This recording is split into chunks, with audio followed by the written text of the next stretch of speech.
फर्ज कीजिए आपको कुकिंग का बड़ा चाव है। एक रोज आपने बड़े शौक से अलग अलग तरह के व्यंजन बनाए, उन्हें बड़ी खूबसूरती के साथ परोसा। अब आपको सपने में दिख रही हैं तारीफें, वाहवाही, शाबाशी। मगर ये तो तभी मुमकिन होगा ना जब कोई आपकी बनाई हुई डिशेस खाने आएगा। जाहिर है ये तभी होगा जब आप खाने के साथ खाने वाले लोगों को भी न्योता देंगे। खाने वाले ही नहीं आएंगे तो व्यंजन बनाने का फायदा क्या। नए बिजनेस में भी कुछ ऐसा ही होता है। आपने अपना एमवीपी तो तैयार कर लिया, लेकिन कस्टमर्स को बुलाने का अगर इंतजाम ही नहीं किया तो एमवीपी बनाने का फायदा क्या।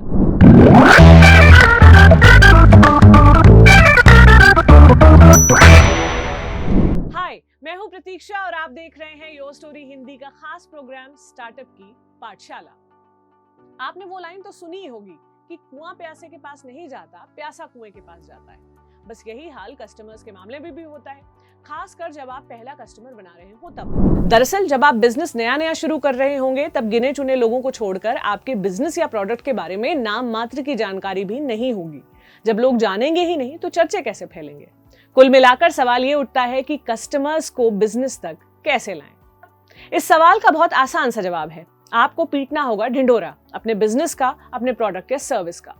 बिजनेस की दुनिया में इसे मार्केटिंग कहते हैं। वैसे तो इसकी कई स्ट्रैटेजीज हैं, लेकिन हम यहाँ कुछ चुनिंदा और असरदार स्ट्रैटेजीज डिस्कस करेंगे। पहला कस्टमर हासिल करने के लिए आपको हर मुमकिन रास्ता अपनाकर अपने प्रोडक्ट के बारे में लोगों को बताना होगा। उन्हें अपना प्रोडक्ट इस्तेमाल करने या रेफर करने के लिए बहलाना होगा। बिजनेस को अगर सही मायनों में एस्टैब्लिश करना है तो आपको इस स्टेप पर अपनी जान झोंकनी होगी। आज एपिसोड में हम आपको बताएंगे कि ये जान कहां झोंकनी है। आप जो भी स्ट्रैटेजी अपनाएं, आपका एक मात्र मंत्र होना चाहिए कस्टमर्स के दिमाग तक अपने प्रोडक्ट सर्विस की जानकारी पहुंचाना। दूसरा, उन्हें अपना प्रोडक्ट यूज करने के लिए कन्विंस करना। इसका पहला और सबसे आसान तरीका है आपके करीबी लोग। हम जब बिजनेस शुरू कर रहे होते हैं तो हमारे करीब के सर्कल के लोगों को उसकी भनक लग ही जाती है। यकीन मानिए, इनसे बेहतर और आसान आपका पहला कस्टमर कोई नहीं हो सकता। इनमें आपके परिवार वाले, दोस्त या ऑफिस में साथ काम कर चुके कॉलीग या कोई भी हो सकता है। टिंडर के बारे में आपने सुना होगा।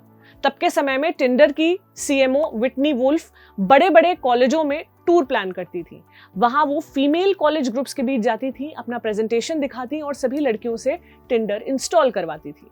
उसके बाद उसी कॉलेज के मेल ग्रुप्स के बीच जाती और जब उनसे टिंडर ऐप ओपन करने को कहती, उन लड़कों को ऐप पर उनके ही कॉलेज की लड़कियां डेट करने के लिए दिखती तो उनकी खुशी दुगनी हो जाती थी। वुल्फ ने जब कॉलेजेस का टूर शुरू किया था, उससे पहले टिंडर के 5000 यूजर थे, लेकिन जब वो ट्रिप से लौटी तो उनके यूजर 15000 हो चुके थे।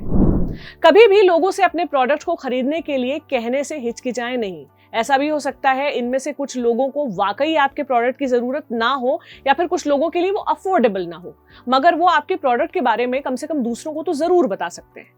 अगर आपके पास शुरू में 2-3 कस्टमर्स भी आ गए तो इसे पॉजिटिव साइन ही समझिए। दूसरा ऑप्शन है सोशल मीडिया। आज की तारीख में कस्टमर्स बटोरने का सबसे किफायती और सबसे ज्यादा कारगर जरिया है। सच तो यह है कि बिजनेस लॉन्च करने से पहले ही आपको सोशल मीडिया पर एक्टिव हो जाना चाहिए। इस तरह आप प्रोडक्ट आने से पहले ही उसके बारे में लोगों के मन में क्यूरियोसिटी बिल्ड कर सकेंगे, अपने लिए जेन्युइन बायर्स जुटा सकेंगे। सोशल मीडिया आपको टारगेट ऑडियंस के साथ सीधे कनेक्ट होने का, बातचीत करने का रास्ता देता है और लीड भी जनरेट करता है। हालांकि इस टूल में सबसे खास बात है वो ये है कि आपको इसका स्मार्टली इस्तेमाल करना आना चाहिए, तभी आप इसके फायदे को सही तरीके से भुना पाएंगे। सोशल मीडिया का इस्तेमाल करना, खासकर उसके एल्गोरिदम समझना, अपने आप में एक बहुत बड़ा टास्क है। अगर आपने एक बार इस टेक्निकलिटी को क्रैक कर लिया तो फिर आपकी बल्ले बल्ले। अगर आपके पास एडवर्टाइजिंग के लिए ज्यादा बजट नहीं है तो आपको निश्चित तौर पर ऑर्गेनिक रीच पर ही फोकस करना होगा। ऐसे में ब्लॉग आपके लिए एक किफायती टूल साबित हो सकता है। सक्सेसफुल ब्लॉग लिखने का सिर्फ एक ही मूल मंत्र है, सही टॉपिक और कीवर्ड का इस्तेमाल। एक बार आपने इस हुनर को सीख लिया तो फिर ऑर्गेनिक रीच लाने से आपको कोई नहीं रोक सकता। ब्लॉग में आप टिप्स शेयर कर सकते हैं, सलाह दे सकते हैं, अपने पर्सनल एक्सपीरियंस की कहानी शेयर कर सकते हैं। इस तरह के पर्सनल ब्लॉग न सिर्फ एक ट्रस्टवर्दी बॉन्ड बनाते हैं, बल्कि ये भी दिखाते हैं कि आपको अपनी फील्ड के बारे में कितना गहरा अनुभव है और ऐसे ही आप बस हवाबाजी करने नहीं आए हैं। संभावित कस्टमर्स के मन में एक भरोसेमंद बिजनेस का आइडिया बैठाने का एक सबसे कारगर तरीका है ऑनलाइन रिव्यू। आप खुद भी ऑनलाइन शॉपिंग करते हैं तो उस चीज का रिव्यू जरूर देखते होंगे। पॉजिटिव नेगेटिव रिव्यू पढ़ने के बाद ही आप तय करते होंगे कि मुझे ये प्रोडक्ट खरीदना है या नहीं। यहाँ तो अपने खुद के प्रोडक्ट का मामला है, तो सोचिए आपके आगे के कस्टमर्स के लिए रिव्यू कितने हेल्पफुल हो सकते हैं। आपके पास एक दो जो भी कस्टमर आए उनसे एक रिव्यू देने के लिए रिक्वेस्ट जरूर करें। याद रहे कि आपका प्रोडक्ट MVP है, यानी एक बेसिक मॉडल है, इसलिए जो भी स्ट्रैटेजी अपनाएं कस्टमर्स के साथ इंगेज होना ना भूलें। सोशल मीडिया का यही तो सबसे बड़ा फायदा है, यहाँ आप अपने कस्टमर्स के साथ सीधे कनेक्ट हो सकते हैं, इसलिए इस फीचर का फायदा उठाएं। इसके लिए कमेंट बॉक्स में आप उनके साथ एंगेज हो सकते हैं। इस तरह आपको सीधे कस्टमर्स का फीडबैक मिलता है जो आपको बिजनेस को अपडेट करने में बहुत काम आता है।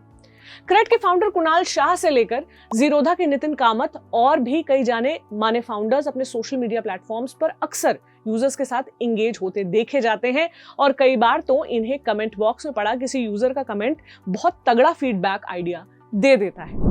डिजिटल एडवर्टाइजिंग के बारे में तो हमने अभी काफी बात कर ली, मगर ट्रेडिशनल तरीकों को पूरी तरह नकार नहीं सकते।